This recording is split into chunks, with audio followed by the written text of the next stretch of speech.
And I think we're live. We're live. Cue the awkward silence, the awkward moments. Hello, everyone. It's Thursday, the 18th of June. It's approximately 9:30. So that means if you're not watching the Telly, you're watching Broadsheet on the Telly on this glorious summer's day. Joining me on the panel tonight, we have we'll go west this time. We'll go out to California. Hello, the King of California, Derek O'Donoghue. Hi Neil, good to see You you wearing again. that Carlo jersey, are you? I wore it for Vanessa again. Yeah, I know how much she loves Carlo. Well, that's about all we'll need to say about Carlo. Hi there, joining us again, back by popular demand, as they say. Where we the king of Ranelagh, Marco. Oh. Hey, Marco. Hello. Hello. Welcome back. Thank you. Thank you. How's it all going? How's it all? Going all good. Yeah, all good. Good. Raining outside, but all good. It is raining outside. It's not good. That's not good. That's summer. And a very special guest. I'm very excited to welcome to the panel. First time on the show, Miss Elaine Cruz. Hi, Elaine. Hi. Thanks for having me. Thanks. You're very welcome. Thanks for being here. Where can we ask? Are you in Dublin? Yeah. Are you north side or south side? I'm the Queen of Cork Street. The Queen of Cork Street. If everybody else is getting a title, I want one. Queen of Cork Street. So that's what I wanted to check before we went anywhere. So you're very welcome to the show. You're all very zen with your backdrops. Like Elaine has a kind of cool quote in the background. Marco has this, I'm going to assume, some kind of spiritual, I'm trying to choose words that won't be offensive, spiritual zen background. That's the word I was looking for. And Derek has his geography teacher map of the world. Whereas I'm surrounded by a fake backdrop. I'm sitting in a wash basket practically, so don't believe everything you see on the internet. That's the magic of television. We will have celebrity accountant, Queen of Crumlin, Vanessa Foran, joining us at some stage. So she will be here. So in the meantime, we are streaming on YouTube. If you want to comment, you know what to do. I'm sure some of you will be commenting loads. But I'd like to kick off. We had a great discussion last week about the Black Lives Matters movement, and in particular racism in Ireland and in Europe in general. I might jump to you first, Elaine, if you're okay. Sure. You've been putting a lot of posts up online, particularly in recent times, and you've had some great videos up explaining, some of your experiences and the level of an issue that we have in Ireland. So I'm going to kind of start off with a broad question and maybe give us Sure. Fill us in on kind of what your experience has been like. Do you want me to tell you about my life experience now? Because we could be here for a while, because I'm incredibly old. Do you know what, as a broad question, Neil, it's actually quite a difficult one to answer, because the sad part of this is I have the choice of so many stories to be able to share with you that actually picking one is incredibly difficult. I think the reason why I took to social media about 3 weeks ago, off the back of, the internet's reaction to what happened to George Floyd, was all the conversation was, Jesus, isn't that terrible what's happening in America? And I think probably for the first time I ever took to social media to say, well, actually, no, I think Irish people, we just need to look a little bit closer to home. That, we're not as innocent as we think. Yes, of course, there is, as a Black person in Ireland, there is no fear of walking out your door and having your life taken from you. There's no fear of being able to be stopped by the guards and fear that something, that your mortality is on the line. But the racism that's in Ireland, yes, of course, there's the overt screaming at you in the street, which does happen. But I think what's a little bit more insidious about what happens in Ireland is it's extremely casual, to the point where people don't even realise that what they're saying has a racial undertone to it, or that it's there's a prejudice or there's a personal bias or that it's anti-black, because, you know, we're great crack as paddies and we say things for a bit of laugh, and it's just become very commonplace and just very casual to make comments about someone's appearance, somebody's culture, or make assumptions on people. So yeah, it's, I think for most people that go outside, if you're not a white person in Ireland, it's an everyday occurrence. So I just, myself and obviously an awful lot of other Black people in Ireland, just wanted to say, okay, right, well, enough is enough, because we can't keep pointing the finger to America. We can't keep pointing the finger to what happens in the UK, because we need to, you know, we need to clean our own houses before we start making judgments. So I could sit here for the next 3 weeks and explain to you in detail all of my personal experiences, but I think probably the one that's the most consistent is what I called in my video was casual racism. So it's the, where you from, but where you really from? It's the, you know, every December waiting for somebody to ask me if I'm going home for Christmas. You know, it's even down to people constantly wanting to touch your hair.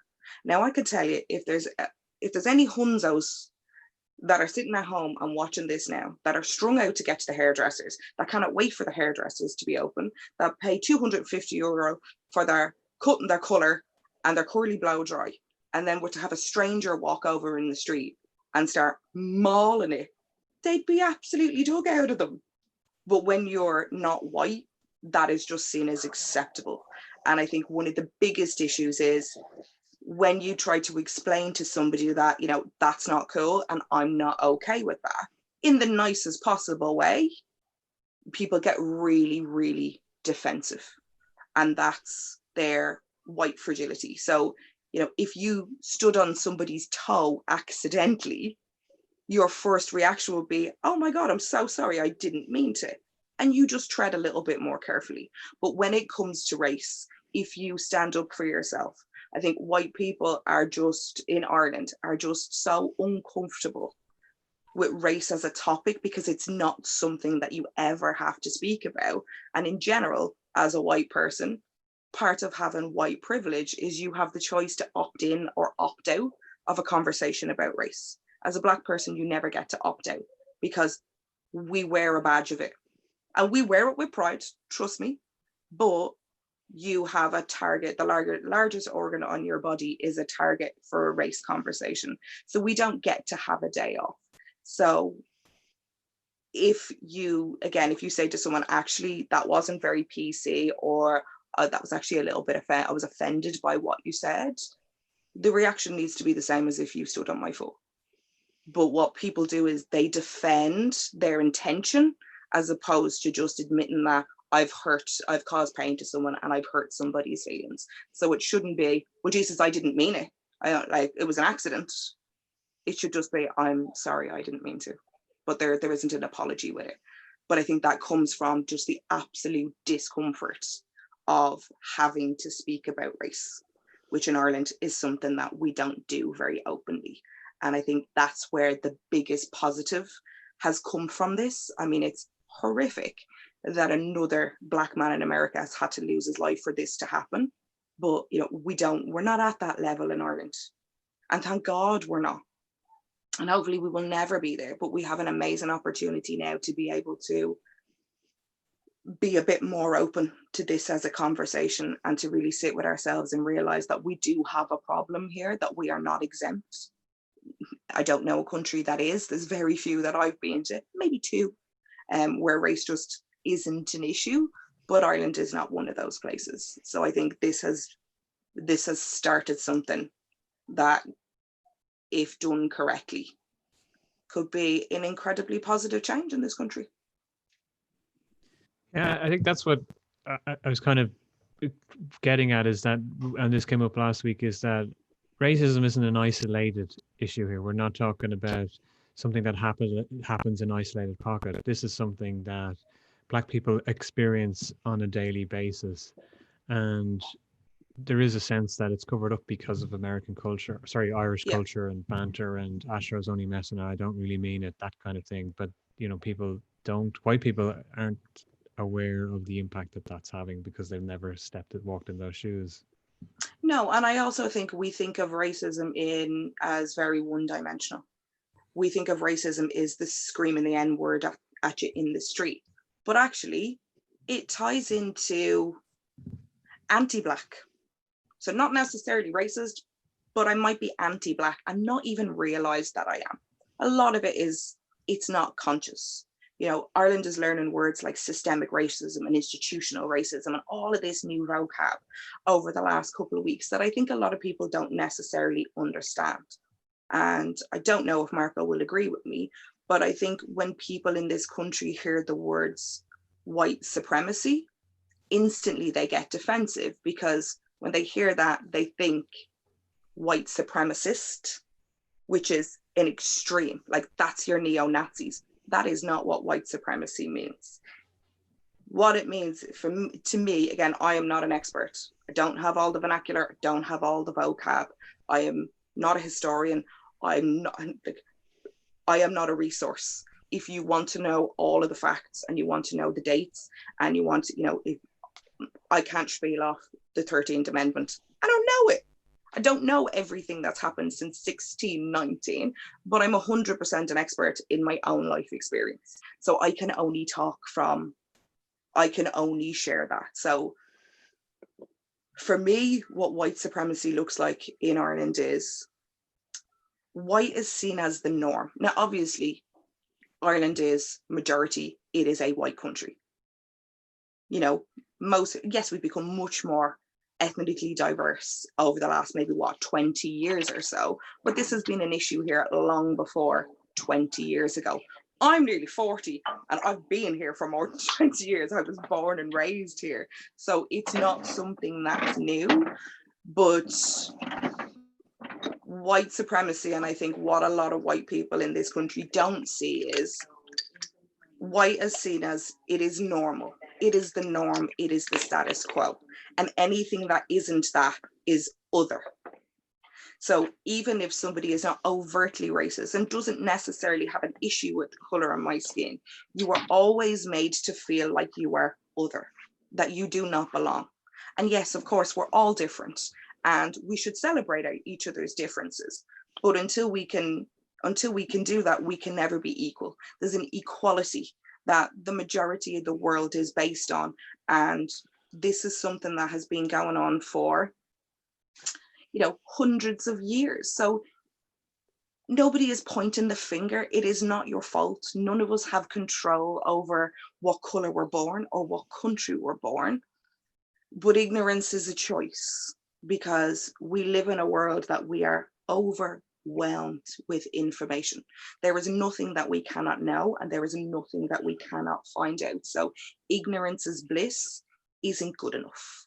And we need to be able to sit with ourselves and recognize these things and try and see the world through the eyes of other people to actually be able to understand ourselves. I was interested in a video you posted on Instagram where you talked about white people asking black people what can they do, and Robin DiAngelo's book on white fragility, something that said in that is the whole thing of there isn't a neutral position when it comes to racism. That I'm paraphrasing now, but nice white people can still be complicit in society. Yeah, you don't. There's no exceptional. No, nobody is exempt from this. And again, that is not a personal flaw. It is not a personal fault. It is not anybody pointing the finger at you. You are just born into a world where white is the status quo. White is the normal. That is not your fault. You are not. It is. You did not choose the color you were born. Neither did I. Neither did Marco. Neither did anybody.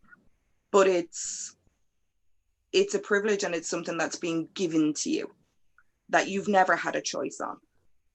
But if you want to do the work and you actually want to make a better change and you want to know what to do next, you have to be able to sit with that and you have to be able to understand that, because until you do, nothing will change. Nobody can be treated equally if we didn't start off that way.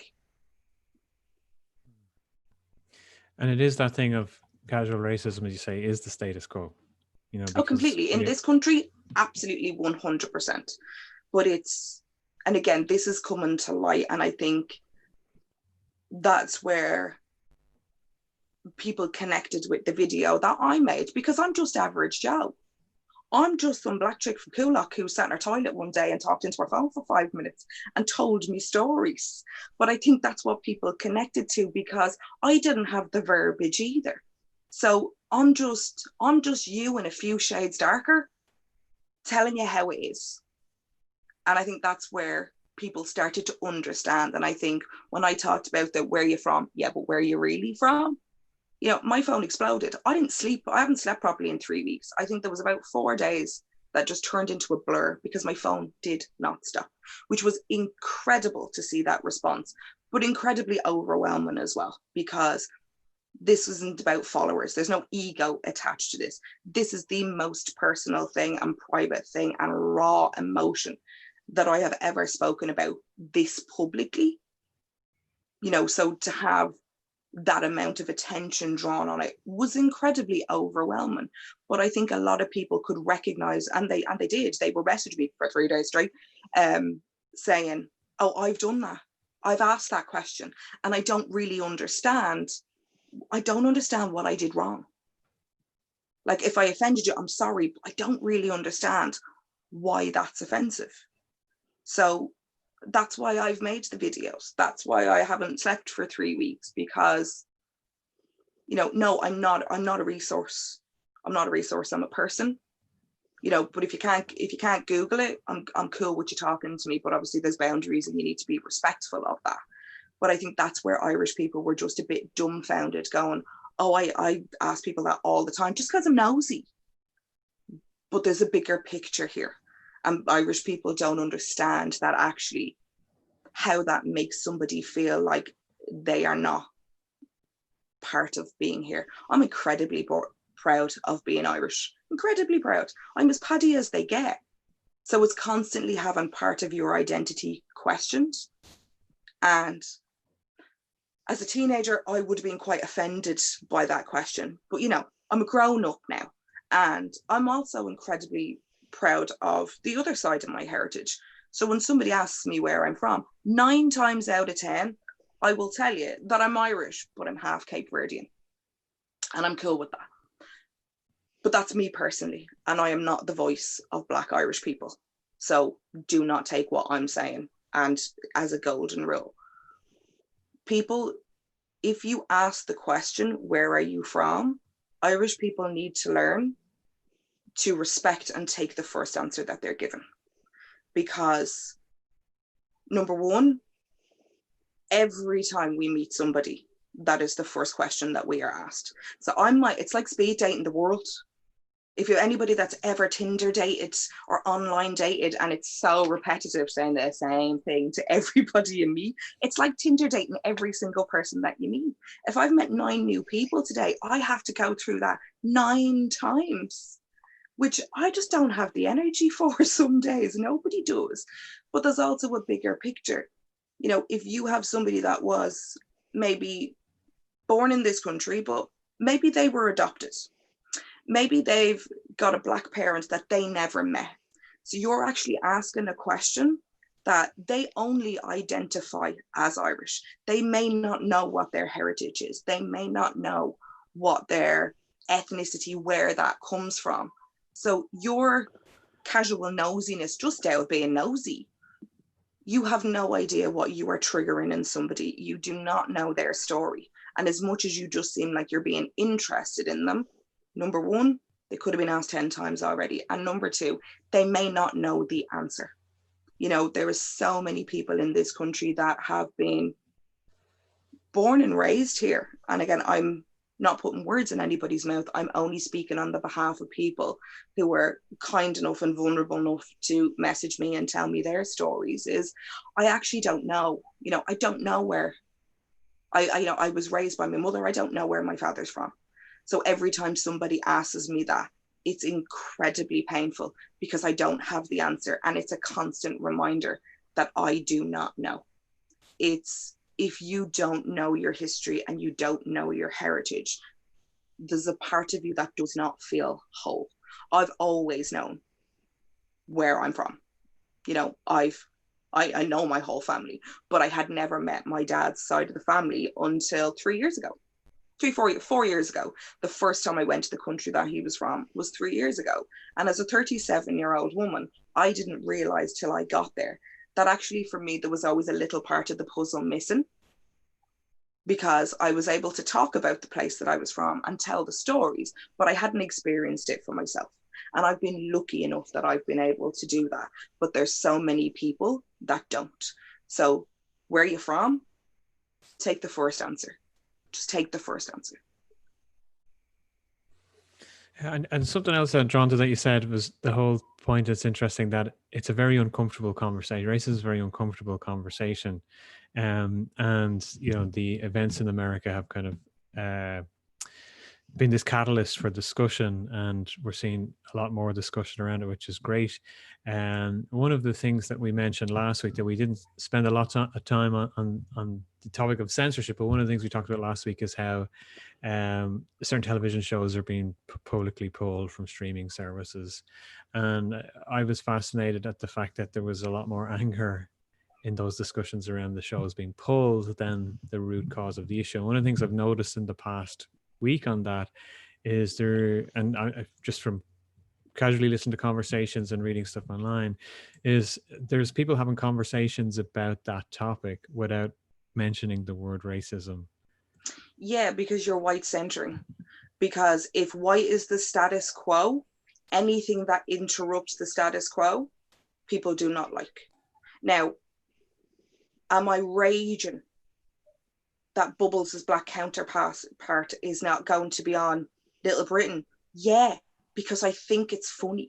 But that's a personal thing. That's a personal, I personally don't have an issue with that. But I understand why people do, because I understand the historics of what comes. I understand where the stereotype of blackface comes from. So I completely get that. Personally, do I have an issue with it? No, I don't. But the reason why people are so up in arms about that is because that is about them.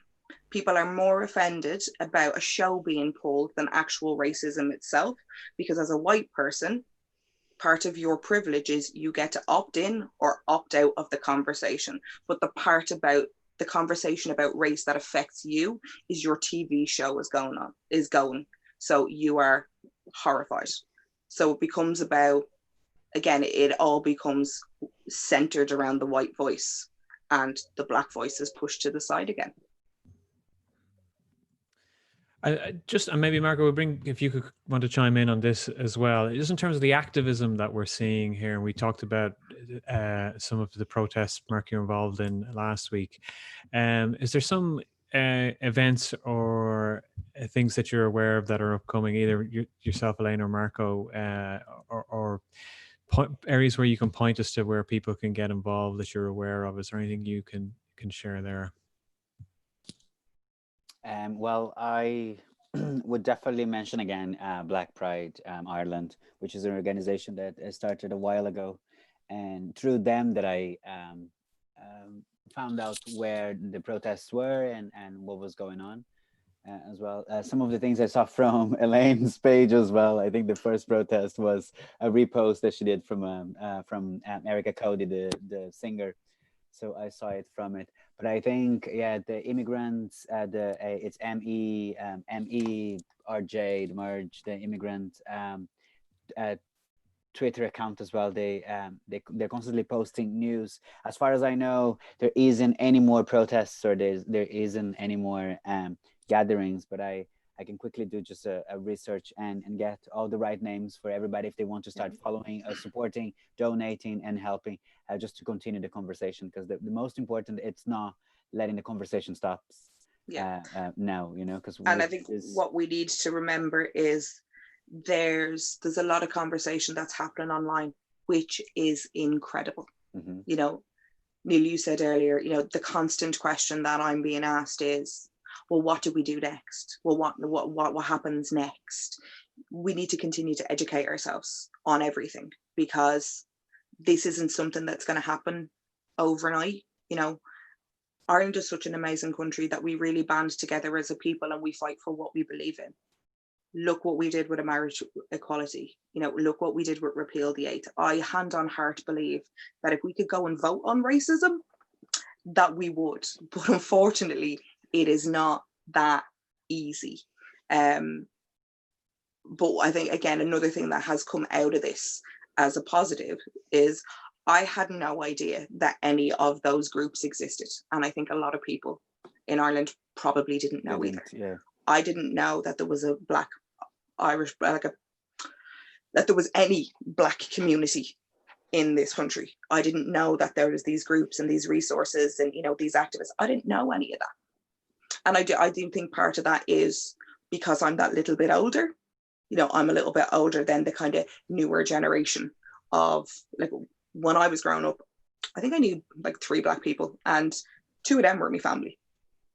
You know, so I'm that little bit older, so I'm a bit slightly more removed from that generation of ethnicities that have come to the country that little bit later. But it's incredible to know that there is communities out there, and that there's so many people that are actively doing amazing things. I think same as yourself, Marco, I haven't seen anything about any protests or anything like that. I think people have gone a little bit quieter. My hope is that people are continuing to educate themselves. And although, yes, the conversation on Instagram and the conversation on Twitter is amazing, it's really important, but people are using the internet as a resource and as a tool to educate themselves. But if you are only talking on Instagram, you are talking to people that are probably like-minded and may have all, again, we're all sharing the same content, so it's becoming repetitive. My concern is, and what I feel is the most important thing to do here, Neil, is the conversation needs to come offline, because, you know, Auntie Margaret, who's just learned how to use Facebook and only talks to her 10 friends, might not have access to the same information that you do. Yes. And for years, we have used the excuse of, that's just her generation. It's just her generation. That's just what she does. And again, I am not pointing the finger at anybody's family. Majority of my family, well, the ones that speak English, are white. So we have had the same conversations in my house. You know, my granny uses the N-word, well, used to, God rest her, used to use the N-word to describe a shade of brown. And we were like, Jesus, Kay, oh, for the love of Christ, like, you cannot say that. Why? But that's just what we say. I'm like, but you can't say that. So we all have a responsibility to call out and call in our families, because we go, oh, that's just their generation. But it has been every generation up until this one. And we are the generation, and we should be the last generation that has to take to the streets and scream at the top of our lungs that this needs to stop. Yeah. But we are never going to do that unless the conversation is happening over your Sunday dinner. If it's happening over your nanny's best roast, that's really important, because none of this is, you know, a lot of this is subconscious. You know, unfortunately, the world is not made equal. It's not made equal. You know, in a lot of different industries, it's easier to see in some, but the world is seen, for the majority of the world, the country that we live in, the world is seen through white eyes, and everything else, everyone else is other. So, you know, we're all different, but we're definitely not treated equally. And that might, again, like I said, it might not necessarily be racist, but it can be anti-Black, or it can be just down to stereotypes. And even the stereotypes can be really positive, but still make you feel absolutely crap about yourself. because we can be we're very close-minded as a country when it comes to race, and we have extreme prejudice, and we need to remember what prejudice actually means. We prejudge people. We prejudge people on what they look like, from where they're from, and we attach people to stereotypes, and whether they're positive or negative, like I said, both can make you feel terrible. Like, no, I can't twerk. No, I can't lay down your edges. No, I don't know how to braid your hair because I'm Irish. I'm just a Paddy from Coolock. I didn't grow up being able to do those things. So even though it's a compliment in a way, that stereotype, you are actually disappointed by my response because I can't do the things that you think I can. Yeah, because you can't entertain. I can't entertain you. Let me make it very clear, because it goes down. I can't sing, I can't dance, I don't rap, I can't braid your hair, I can't lay your edges, I don't know how to do all those things. Don't call me girl, because I don't speak like that. I don't use African American English vernacular because I'm not African American. So even though it's seen as a positive, it takes away your humanity. You're no longer seen as an individual. You are grouped as other because you're not white, and you were grouped with a stereotype from all Black people that majority of us see. In Ireland, the negative is, well, you're not from here, you're an immigrant. And the other side is, well, you're American, so you should be able to do these things. So you're damned if you do, and you're damned if you don't. But it just takes away you as an individual because we are constantly being grouped together. Whether it's, aren't you amazing because you should be able to do all these things, or you are less than. It really is like, it's very powerful, your words. And even just the example of the conversations we should be having around the dinner table we all have, relatives who are like that. The Auntie Margaret. My mother's name is Margaret, by the way. I need to stop saying Auntie Margaret because I don't have an Auntie Margaret, and I feel like I'm pointing the finger. We're gonna call her Nana Kay because my Nana Kay did say those things, and you have to go, Jesus Christ. My own mother has said things where you're like, whoa, can't say that. Can I not? No, that's not cool. Why not? That's why. Oh, okay, sorry. Because my family are not exempt because my family are white. It's exactly your point of the Elaine. Sorry, Derek. Sorry, I've been very, very quiet because I think it's an honor to be able to listen and hear Elaine's words, and I feel like I'm getting an education. Likewise, listening to Marco last week, it was the same thing. Trust me, I'm not normally this quiet. Normally, I would have been like butting in like 20 times, but I'm just like, it's really interesting, and it's an education for me to hear what you're saying. Just give a flip side of, you mentioned like the positive discrimination.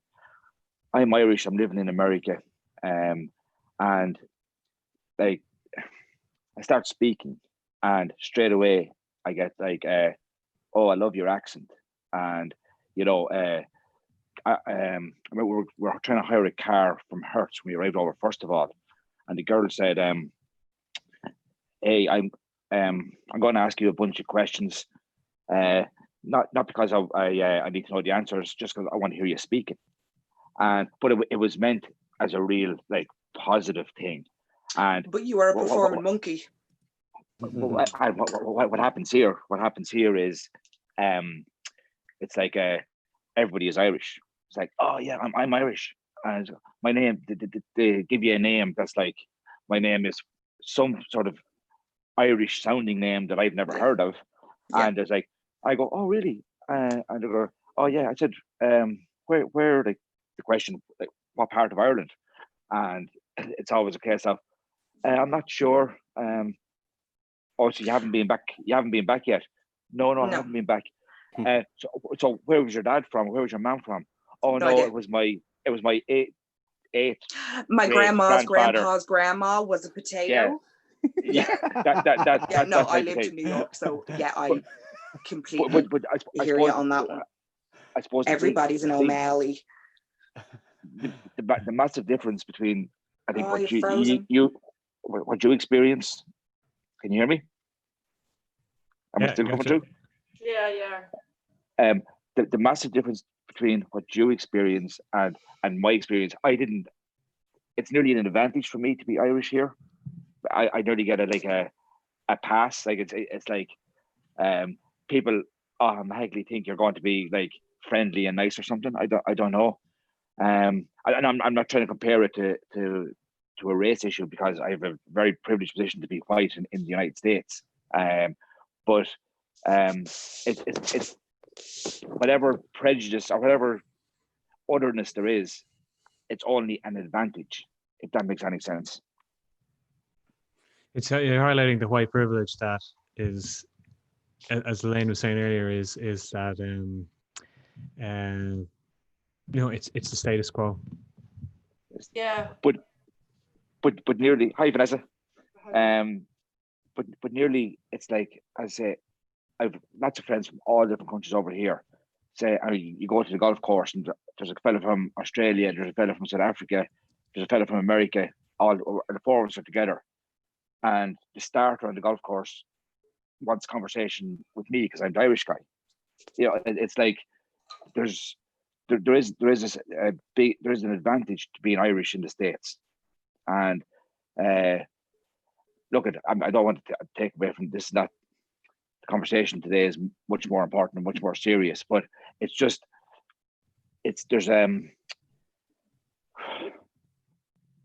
I don't know, it's the flip side of the negative things that Elaine is speaking about. That I've said enough. I think I get what you're saying. It's that status quo thing, and we got you back, Elaine. We So lost sorry, you there. it's all froze on me. That's I all felt right, don't worry. very, very alone. Sorry, Derek, I missed you there. Don't worry. You're fine. You didn't miss much. This is what happens on live streams. Everything can and will. It's such an important conversation, and it is an education, and it's as we said last week, this is a time for white people and Irish people to shut up and listen to what needs to be said. And it's a conversation that's very uncomfortable, but it's wildly necessary. And we'll continue to give the platform to kind of continue that education as it continues. Barco, you look like you're going to jump in and say something. Yes, because one of the things that I've noticed in the past 3 weeks with all this happening, people say, it's time for white people to listen. But I don't think it's only time for white people to listen. I think it's time to listen, to acknowledge, understand, and change. And it has to be kind of on this order, because people are opting out just to be, because there was a massive 2 weeks ago, there was a massive trend online that people were posting, we are muted but listening. When they say that, they're just opting out and not doing anything about it. It is, yes, time to listen, but also doing your own research. Everybody has a smartphone now. You have to do the work. Yeah, you have to do the work. And what like I said earlier, yeah, what's happening online is so important, and I can only hope and have faith in the good of Irish people, because that's what we are. Overall, we're good eggs as a people, but my hope is, as things, again, like Marco said, if you are unmuting online, or if you're muting online, unmute offline. My only hope is, as this is quieting down and as the conversation isn't as frequent and the intensity, we're kind of out the eye of the storm here. And thank God, because for all of us, this has been incredibly overwhelming and a lot of old wounds. Thankfully, the wounds of racism in Ireland are not fatal, but it does not mean that they do not hurt. So the calm has been a much needed break, mentally, emotionally, physically, for everybody. But again, my hope is in the faith of the good of the Irish people, that when you are quiet online, that you're having a yap over a pot of tea with Nana and with the kids, and actually really sitting with yourself. Because there is an awful lot of work to be done. And if you seriously want to make a change, that this isn't about showing up to the next protest, although that was incredible. And one of the overwhelming feelings of solidarity that I, as a person, have ever felt.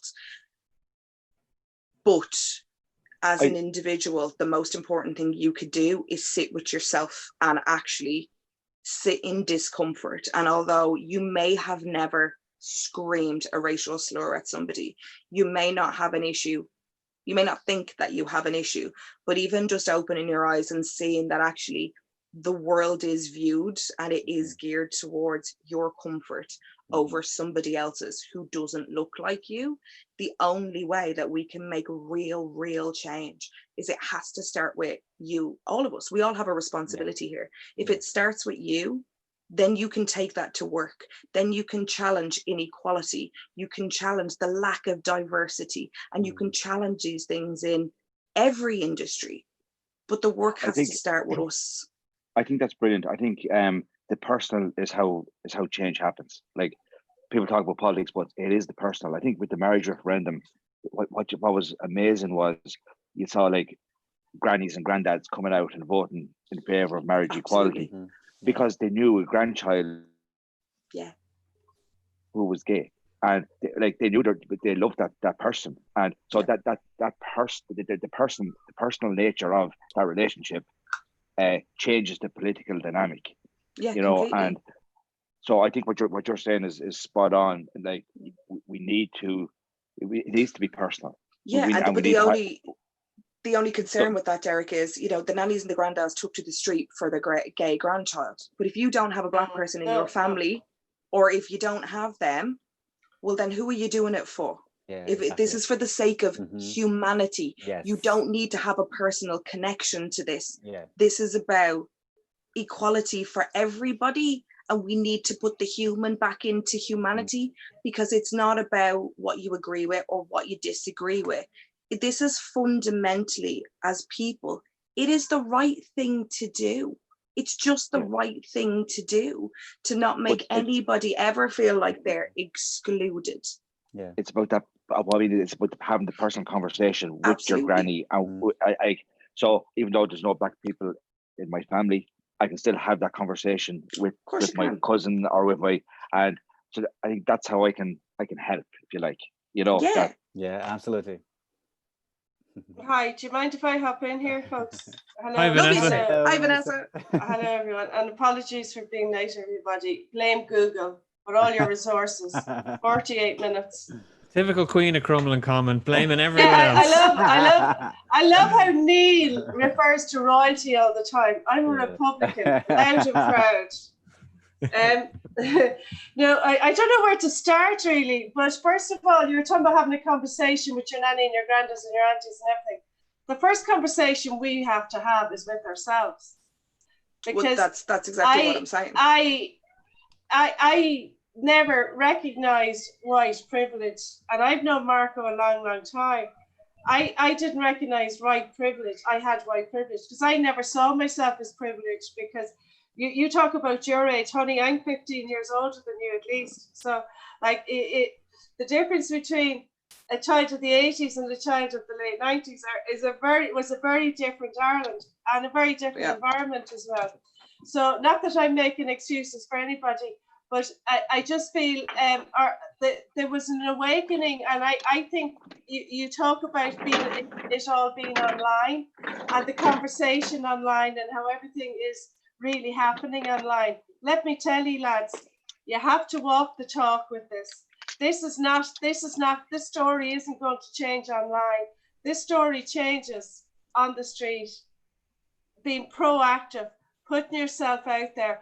And it's not just about the parades and everyone coming out and supporting you. And Marco knows I'm there all the time. And I like to think I do walk my talk, but you're not going to change this story with it just being, you know, on social media and online. It has to be very visual, and it has to be very physical.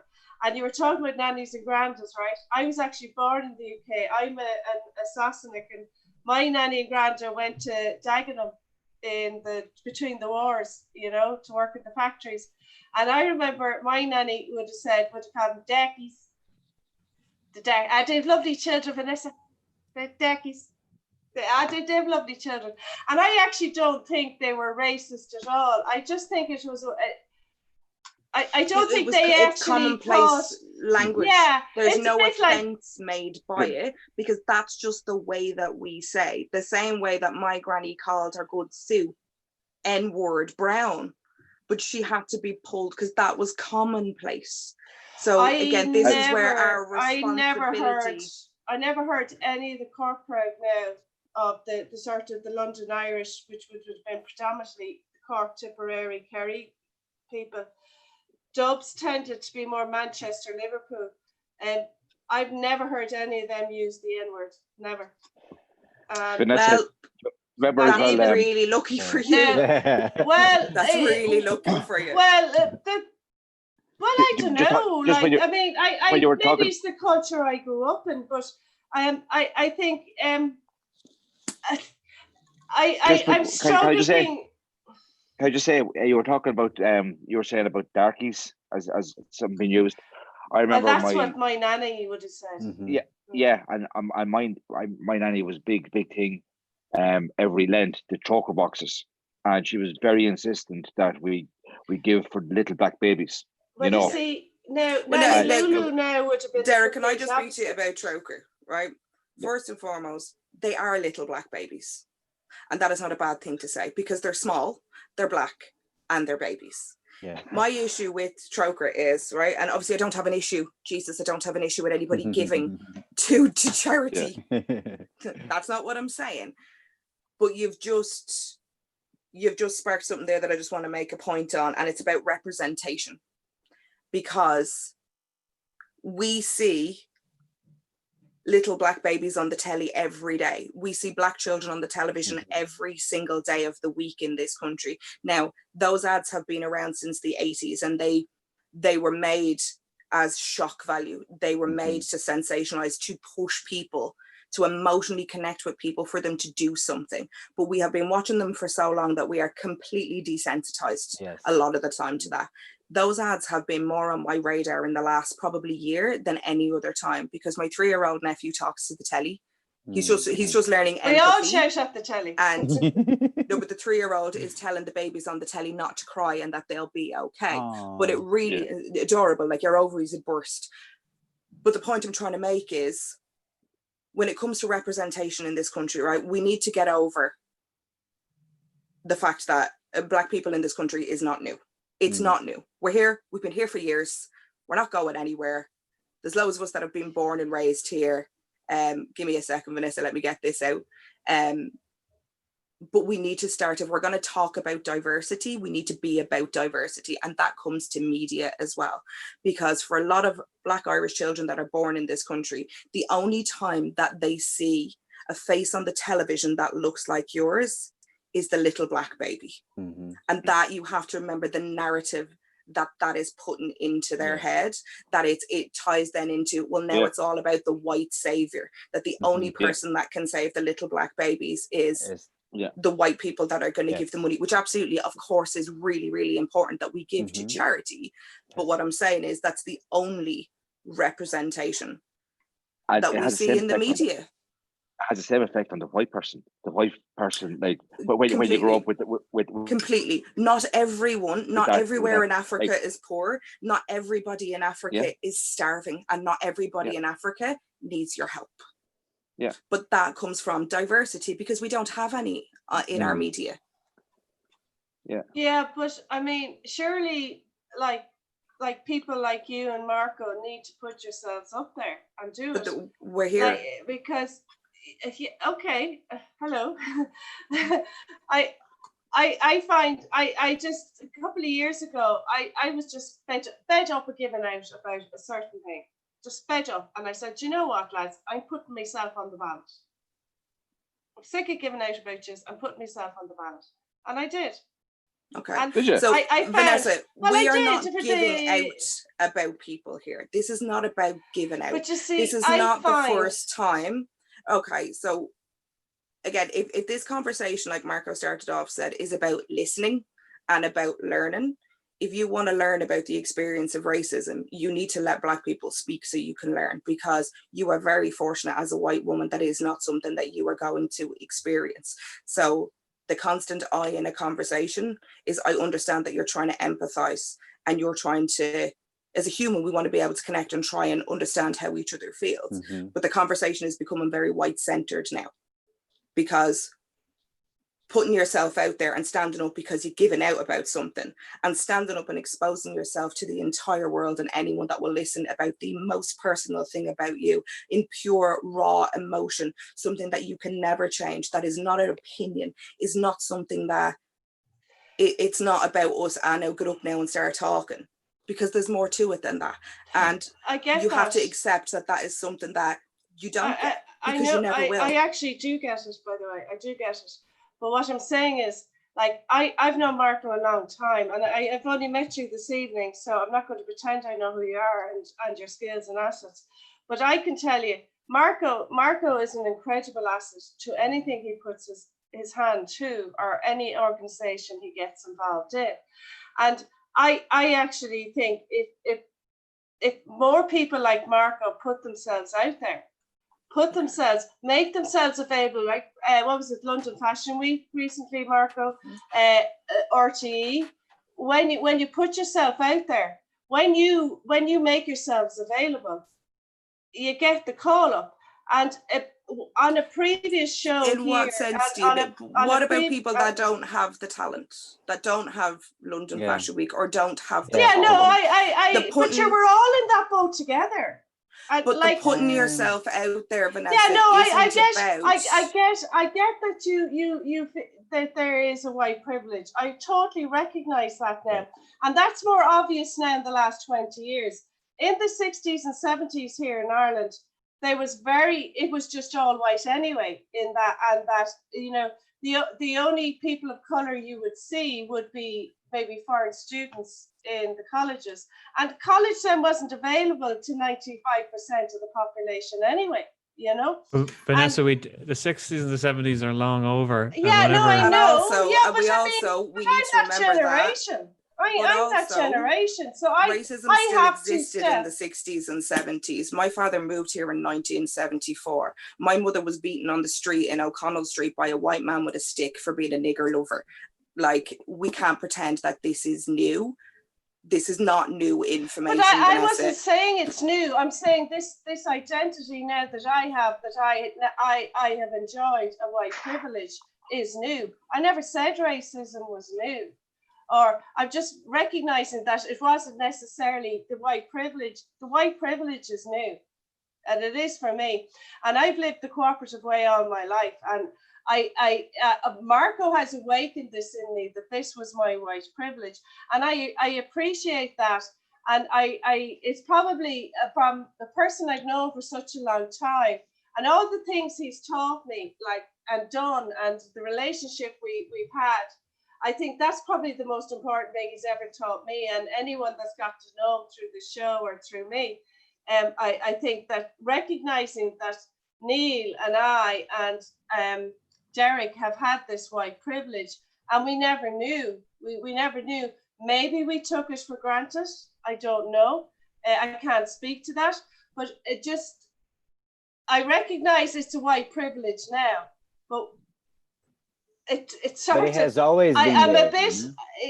It has yeah, always but you been see, there. yeah. Just the I'm wording not saying now it wasn't there. I'm not saying it wasn't there. But when the population was all white, it wasn't the privilege at all. It was where you went to school, who you were working with, who you were related to.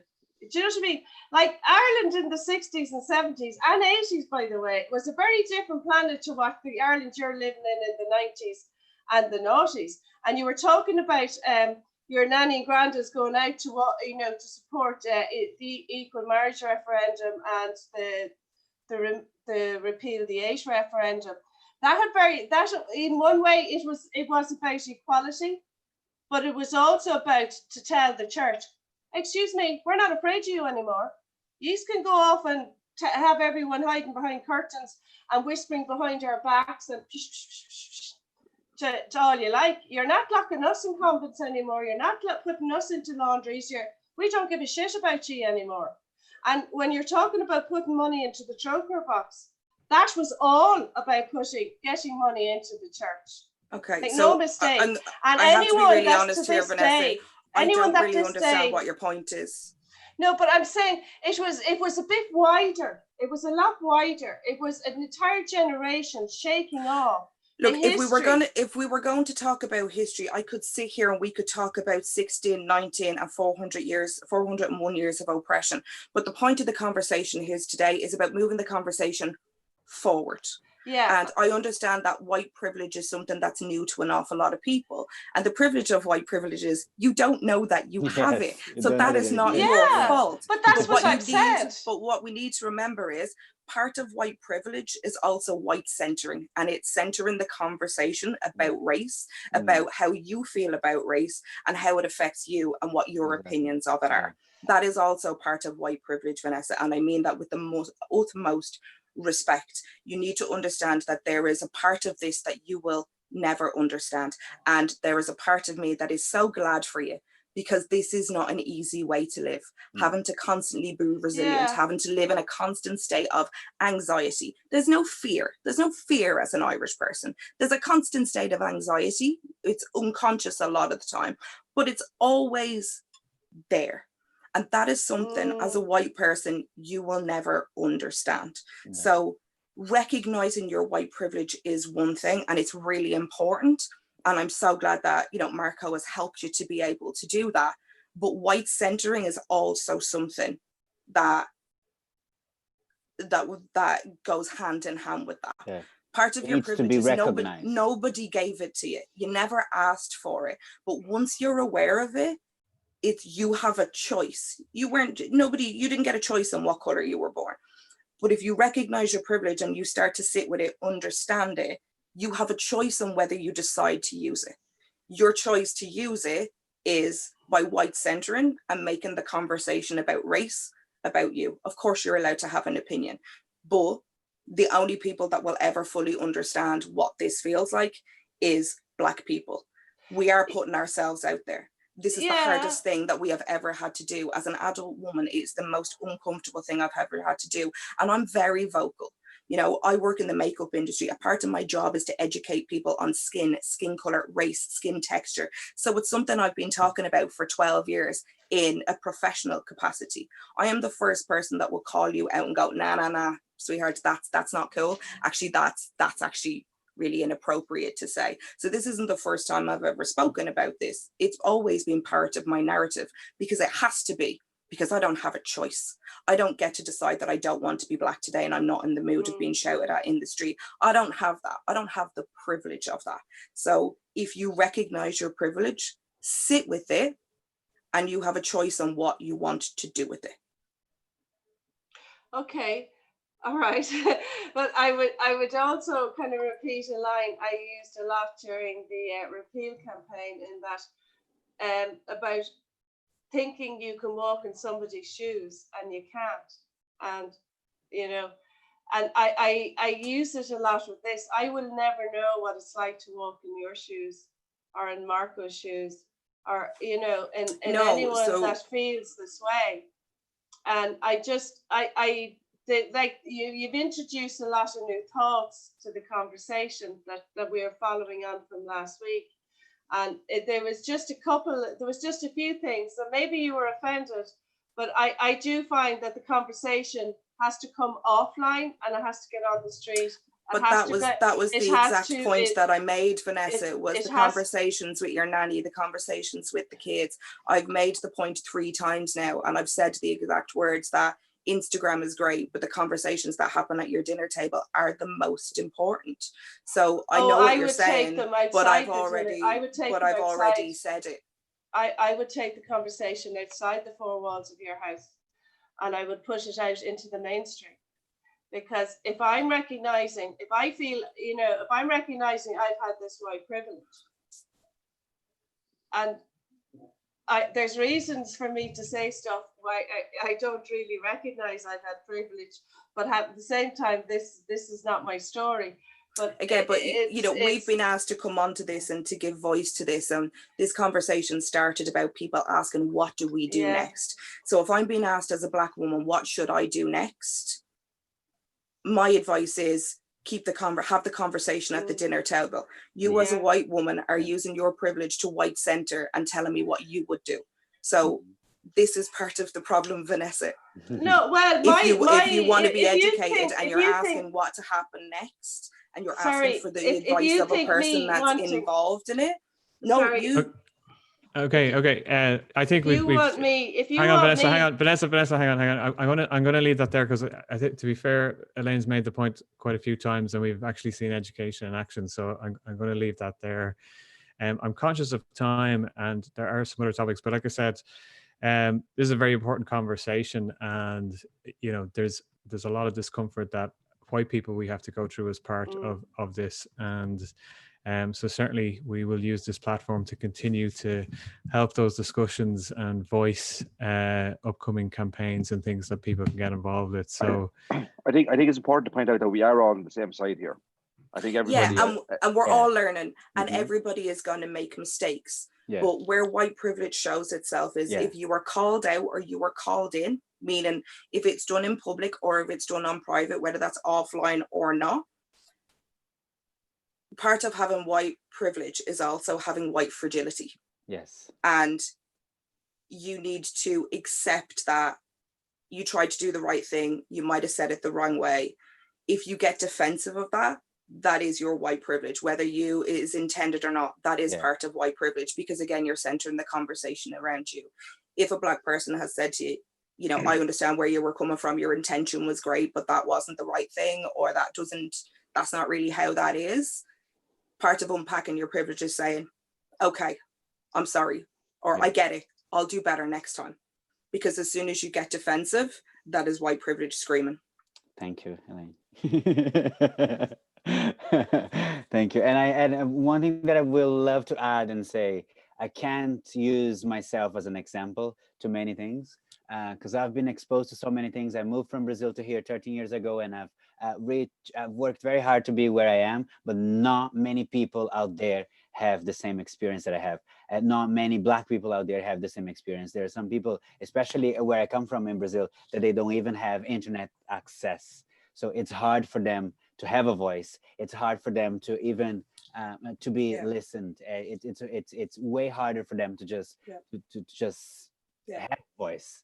You know? And whether you scream it from the mountaintops, whether you're like me, sit in your toilet and chat into your phone, whether it's saying for your best friend for the first time who always makes the joke about your hair, actually, that hurts my feelings. That is you standing up for yourself. That is you being vulnerable. That is the bravest thing that you have ever done, because we have, you know, it's like the world thinks that, okay, this is a wake-up call.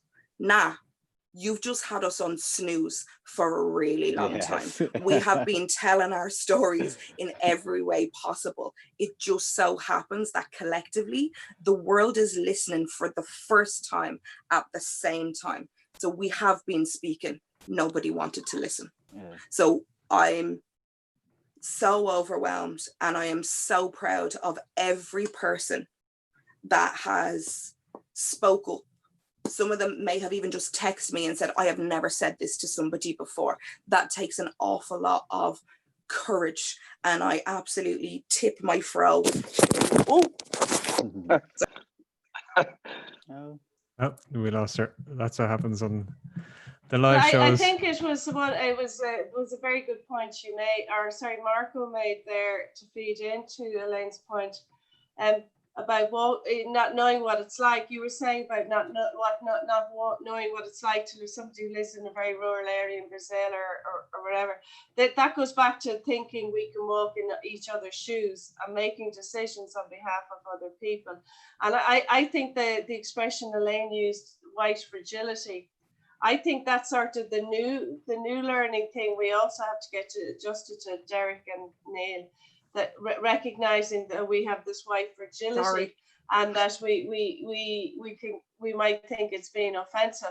If you just let me finish the thing about the trocar boxes, let me tell you, anyone that puts a penny, like any cash, into a cardboard box and mails it off to a registered charity, you're a fool. Either That's a different Yeah, discussion. so don't do We'll that, park folks. That's a Don't different do that. discussion. Absolutely. We're not talking about charity. No. We're Don't not get talking into about that, the Lark. church. And No, promise see, me. there- Nobody is Obviously, you asking you won't. to get into Yeah. I'm gonna mute you, Vanessa. I'm gonna mute you. Save the charity discussion for another day. Yeah. The conversation about Troker was brought up because we were talking about representation in the media. Nothing got to do with charity. I'm getting just to completely change the topic. And thanks both Marco and Lane. A highly educational conversation and so important. You knocked And sense into us. I think we're gonna have to knock a lot more sense into you, Vanessa. You're on my What on did my I watch do list. now? Not our responsibility. It's not Exactly. our responsibility Exactly. to educate white people, but we are trying our best because as a humanity and as a country and as Irish citizens or as Irish residents, we are all trying to do the right thing to push the country to a much more positive place. But it is not our responsibility to educate white people on their own issues, because racism is not a black issue. It's also not an issue for white people to empathize with. This is not our problem. We just bear the brunt of it. The issue is with white people. So we don't have the solutions. It's not our solution. It's not our solution to try and find, and it's not our job to educate. But we're putting ourselves out, we're putting our heart in our sleeves, and we are trying to do the right thing for humanity and for Ireland in general. So please don't forget that. Thank you, Elaine. I want to change topic for a moment because I am getting death threats from a Mr. John Ryan, who can't join us tonight. Again, the campaign to get John back on the panel is well underway. I'm being told we have to bring the papers back tonight or there will be serious trouble. So we're gonna go old school Tonight Show, and I'm going to share the papers. Papers have gone live. So bear with me while I do this. And now, can you all see the papers there? This is Friday's papers. We don't have Olga. Back in the day, we used to have Olga talking papers. So we've only got a few up there. We've no John. John said he might come on to talk about the papers, but I take it he was just bullshitting me. Thanks, John. Anyway, I have to say, when I see the Sun, I have to say, don't read the Sun. I would like the Sun not to be. 15 times. We shouldn't include the Sun in don't read the papers. Well, we won't talk to it, but the story going on, and of course, is the. So this is the website. People log in just for the papers. So. So we have the story, of course, of the guard who was shot down in the line of duty. That's been covered a lot in the news today. I've anyone fully up on that story? To be fair, now I'm not.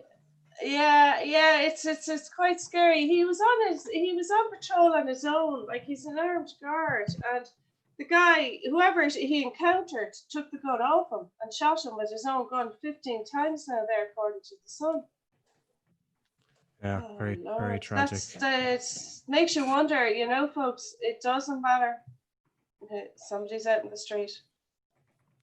I literally haven't seen the paper, so we're off on that. What's in the news Discharged as we go? Discharged. More coronavirus. I don't want to hear about golf. Go on, move down. The Daily Telegraph. Anything of Irish interest? Extra 1 billion for children to catch up on learning. Take note, Catherine's phone. Neil. She's out of a job now tomorrow. Neil, on that 1 billion for children. Marcus Rashford is a Man United player, and he contacted the government about the meals, the school lunches for kids. I actually sent him a tweet saying, "Well done, Marcus. I've never said anything pleasant to a Man United person before, but I think it's a really tribalism. You see, you're practicing tribalism. I think it's a really I think it's an amazing thing what he's done. And being able to. I agree. I think what's disgusted me in this country this week is in the space of 48 hours, we've seen an evolution of what the pubs can do on the 29th of June in terms of the minutes that are being allocated, yet we're still in the dark with childcare and education, a more serious and important issue in this country. And for some reason, the pubs are being prioritized. So it's the size of the lobby. This is what I'm telling you. Boots on the street, folks. It's the size of the lobby. The Vintners have a lobby. The IFA is a lobby group. They get it in there and they get their spokes to the top of the list. That's how politics works in this country, folks. The Times, I think, again, similar. I don't mind the English. Oh, Dame, yeah. Dame Come here, she was grand age. She was grand age. Who is she? Dame Vera Lynn died, 103. Who is she? I don't know her. Dame Vera Lynn, you know the lady that was kind of used to sing all the sort of the wartime sweetheart songs. The White Cliffs of Dover. Oh, okay. He still doesn't know. That's all right, Derek. Don't worry. I know there are White Cliffs in Dover. I do know that. I've never seen them, but I just know it's the Sassenach in me. Financial Times, the paper that no one on Broadsheet ever reads. Daily Star, more Vera and nonsense there, and that's no Irish papers really. Only the Evening. Nothing up there.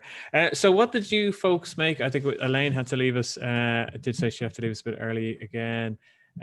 So, big thanks to Elaine for joining us tonight and taking time out.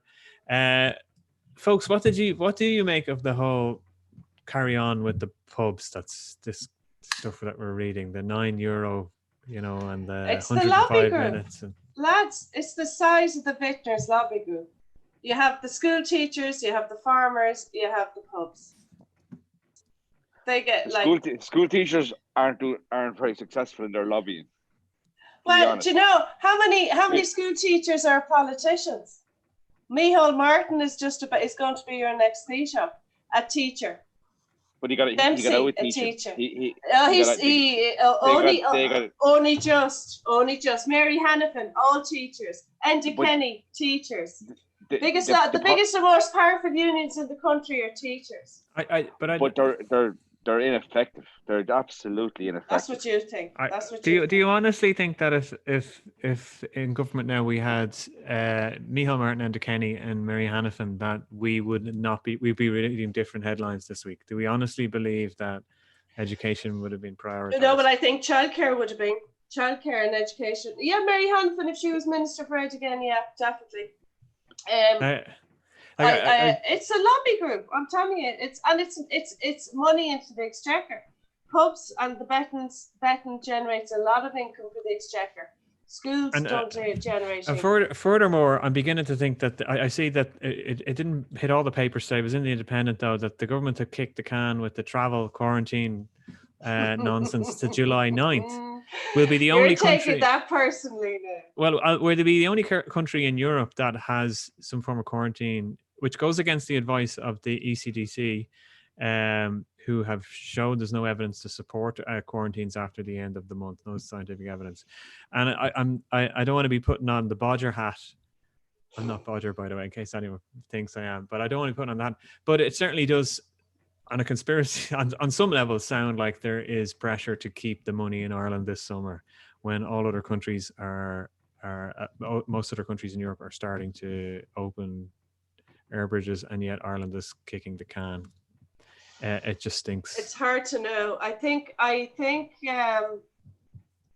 when we see, they'll talk about the programme for government, and all the parties are having, the three potential government parties are having their meetings. The programme, by the way, viewers, programme for government is a heap of shite. It's actually who gets what ministry designs the next government, and designs the focus, and designs the sort of the impotence and the dominance of the different directions. Actually, you'll know who gets what ministry, where the focus is going to be, and where the spend is going to be over the next 3 to 4 or 5 years, if the government gets that long. I'm still not sure. We're not out of another general election territory yet, by the way. But having said all that, I think you'll know more when you see who gets what ministry, Neil. And at that point, you'll know whether there is everything's being backtracked. 1 meter, 2 meters, masks, no masks, and the school's back, maybe they're not. Do we have isolation? No. Are we allowed to travel overseas and not have isolation? Oh, there's the land bridge now between Europe. Oh no, maybe it's not in Ireland. Give it another week when you know who has what ministry and who has the dominance. I'll be honest with you, there's no point in protecting the holiday staycation industry here because every place is booked out once they open up. Neil, what's your point in the pubs?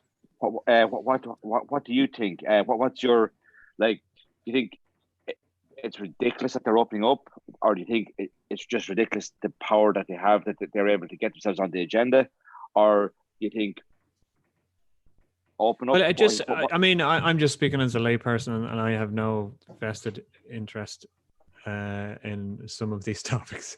It just seems completely Irish that early recommendations came in, and within 48 hours, those recommendations have ballooned. Backtracked. I mean, the mere suggestion that social distancing can be reduced in a fucking pub from 2 meters to 1 meters, when conversations around education in school, where there's scientific evidence showing that the transmission rate amongst children is a lot lower, yet we can't seem to move forward on the whole education piece and childcare piece. It just seems a completely Irish thing. And don't get me wrong, I'm dying to have pints with my friends, and I'm looking forward to that day that I can. But it just seems completely imbalanced. And you can measure the wealth of a country, or whatever that expression is, by how we look after our old people and how we look after our young people. We've seen what happened in the care homes, and we're seeing what's unfolding in childcare. I don't think we've seen the end of the story of the care homes and the nursing homes, to be honest with you. I think that's going to be much bigger than what we know at the moment. And Nama Wine Lake put out a list of stats this evening on Twitter that are more than eye-opening. I'm not kind of landing anybody in it, but I don't think we've heard the end of that. And I know in New York through Johnny Hamptons that we haven't heard the full story yet. This is going to rumble on what happened with the nursing home and the care homes. And I think the HSE and the Department of Health have opened themselves up to some massive lawsuits. It's just not good enough. It's, and sending people into care homes and nursing homes, but from acute hospitals and not testing them for the virus when they were already in the vulnerable group. And then you'd have the Fine Gael, who I call the Fine Gael enthusiasts on the internet, or the bots like the Free Room Fine Gaelers, and they saying, "Oh, but there's nowhere to put them." But despite the fact that they'd already paid a deposit for all the private hotel beds or private hospital beds in the country, and freaking taken over City West, like with another hospital and all the bedrooms there, they're trying to pass it off that there wasn't any beds. Like, stop it, lads! You're on a hiding. I can't wait to see who the next minister is. I'm going to be good tonight because I have an online friends date in a few minutes. So we're going to finish by 11 o'clock tonight. I want to see what your predictions are for the next week. I'm going to go to you first, Marco. Marco, what are your predictions for the next 7 days? In what sense? In any sense. You can't get this wrong because it's predictions. Okay, I just want, I predict good weather. And more conversation. we said predictions, not miracles. Yeah, well, just more conversation in any aspect, and a human aspect, in a human sense, and more listening, more acknowledging, and more understanding. Yeah, that would be my prediction. I'm gonna send that in a text message to Vanessa just in case she didn't hear it. I heard it. What? Vanessa, sorry, are you suggesting I don't understand? That's not even what we said. Vanessa, what's your prediction for the next 7 days? I was going to ask people. No, I don't think anything's going to happen. We'll have a new government by then. For better or for worse? I think there's potential for it to be a good government, actually. I heard a rumour now about who's getting what from some of the European phone.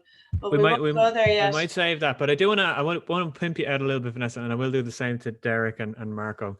Of the three, Eamon, Micheál, and Leo, who do you think is going to be your favorite Taoiseach? I think Catherine Martin will be Taoiseach before Eamon Ryan. That doesn't answer the question, though. Eamon, Leo, such a diverse range of leaders this country has ahead of us. Leo, Eamon, or Micheál, who's going to be your favorite? You have to pick one. I'm picking Catherine Martin. You can't pick Catherine. I've given you 3 Why choices. can't This is I? a Vanessa answer. It's such a Vanessa answer. Eamon, Leo, or Micheál. That's the fact. That's who we've presented. You have to pick one. Who's going to be your favorite? I'd have to be Leo, I suppose. Marco. Well, I know you're going to say Leo, Kevin. I know you're going to say Leo. I'm not going to say See, Marco. Neil won't admit. He's in for the game. He was with time. Marco, who's going to be your favorite? If I'm gonna have to pull, I'm gonna have to say Leo. Yeah.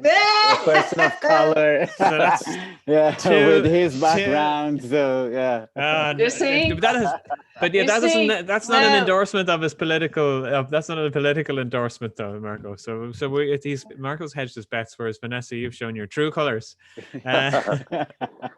But you see, I wasn't biased. I wasn't biased there by, skin color, sexuality, gender. Yeah. I made a decision on who I think would be better than the others. I didn't pick my gender. I didn't line up with the girls there because I wasn't allowed to pick. You said with Catherine Martin. She wasn't But even you an wouldn't option. let me. You wouldn't let me go with Catherine Martin. You made me pick from the 3 men. Well, Three that's men. who they. That's just the 3 unelected, This 3 is like unwanted Broadsheet now. leaders. Mansheet. This is Mansheet on the telly here. Shit. Yeah, and you see, so you gave me, so I didn't go with gender, I didn't go with sexuality, I didn't go with my white privilege either.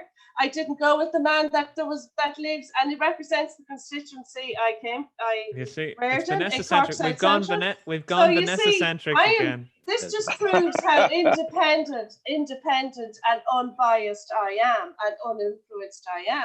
Marco made put his colours to the match there now. He went Well, with his own. As Vanessa might say, well, that's enough about me. What do you think of me? Derek, what's your predictions on who's your Fuck you. favorite, going to be your favorite? Okay, I'll do the Taoiseach one first of all. I'd like to plead the 5th, considering I'm living over here and I don't have a vote. I can't vote in the election. But you can tell us who your favorite is. I didn't ask who you to vote for. I have to say, when Leo got elected, it was commented on here, people getting an Uber somewhere, or like I met some high level people and various different salespeople and so on, and everyone was able to comment that, wow, a gay Indian or a guy of Indian heritage. He's Irish. I know he's Irish. He's as Irish as I am, but somebody who's Indian heritage, it was commented on over here. Wow, that's a big. So, like, Leo is seen very positively from Silicon Valley. Like he's seen as being like progressive. It's like he's definitely not seen as like the likes of Boris Johnson or somebody like that. He's seen as being somebody who's a sign of the good things that are happening in Ireland. Let me say. Yeah, And I'm really sorry that I described him as Indian, especially considering the conversation we had earlier on. I shouldn't have said that. I misspoke there, and I want to I take know. that In back. fairness, I think he recognises himself as half Indian, doesn't he? Yeah, but I said first of all he was Indian, and he's not Indian. He's Irish, and I want to make sure that's clear. In terms, so I think I would go with Leo for that regard because of how favorably he's looked at from this side of the world. In terms of what's going to happen next week, Trump is going to say something absolutely more shocking than he's already said before, and the controversy about it will last a day because the following day he'll say something more shocking that'll supersede what he just said. There's a big commotion about John Bolton's book at the moment. Yeah. Hopefully he gets called before Congress, but he's such a weasel. It's He's not going to. But Derek, you don't see anything good coming out of that either. Derek, I think politics is filled with people like that. at the moment. It's not attracting people that are in for the common good. Like Marco, and Elaine, I just, they're the people that should be running to represent, their communities and their constituencies. Maybe Vanessa. Hey, I was interested what you said. I was interested that Vanessa, you said you put your name on the ballot. No, it's a bit of a story. I'll tell you offline. I'm fascinated. I'd love to talk more about that. Yeah, no, I'll tell you when we come down from the. Sorry, folks. I'll tell you when we come offline. But you see, you're talking about the politics is filled with empty shirts. Like I have this fear now with Ireland having won the UN, the Security Council seat for the next term. I have a fear it's going to go to someone like Regina Doherty. See, and this is because, Derek, this is because they are Muppets getting on the fucking ballot. Sorry. But here's the problem. Here's the issue I have with Ireland getting the Security Council. It's a big celebration. Whoa, great achievement for Ireland. Whoa, great! Put on the green jersey, wave the flag. What do we want to do with when we're on the Security Council? What's our purpose? The dinner parties are supposed to be fabulous. I'm with Derek on this. We'll save that discussion for next week. What's Marco saying about the good weather? Yeah. So we have 3 votes for Leo. Of all people, Derek. So I actually am going to go against the grain. I'm going to say Micheál, and I can tell you why. I'll tell you why. The smoking ban. The smoking ban. I've no allegiance with any of these people. But can I just say, the only integrity ever shown. Micheál got very snotty with me in Dublin Castle the day of the vote, the announcement in the repeal campaign. He gave out to me about Broadsheet. He was all over me for a minute, telling me about all the crowd of Fianna Fáil. I should have got the buses in Vanessa. You know what they're like. And he was telling me all about the Ardèche just before the vote actually voted, Derek. And Marco, in case you didn't know, the Fianna Fáil Ardèche voted not to support the repeal referendum. And it wasn't like Slim Shady. It was like 70-80% of the Fianna Fáil Ardèche voted to vote no and support the no campaign and not the yes. And Micheál just the weeks before changed his mind. Obviously, he flip-flopped. And then he said to me in Dublin Castle, he was there going, Jesus, I know, you know what they're like, Vanessa. They brought them all in buses, meaning O'Queeve and Mary Hannafin and all them brought all the other ones in on buses to vote. And then he said to me, come here, where did she put up that video about me?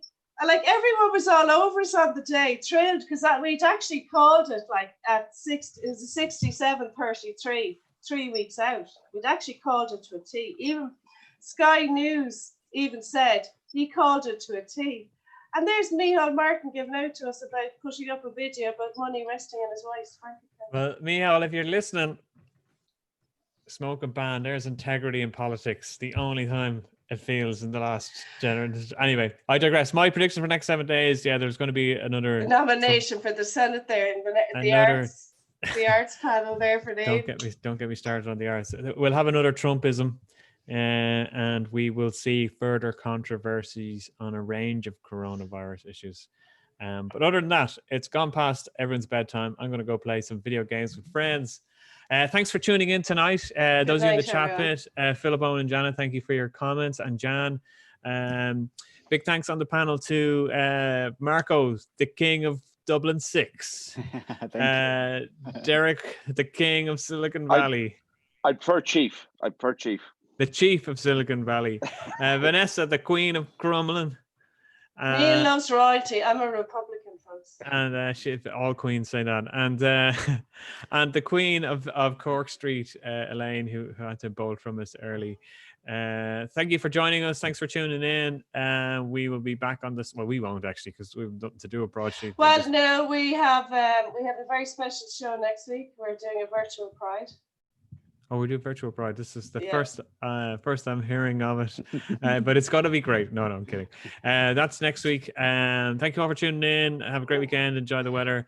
And contact either Neil or myself if you want to join in next week for Virtual Pride. On that note, good night, folks. Good night, everybody.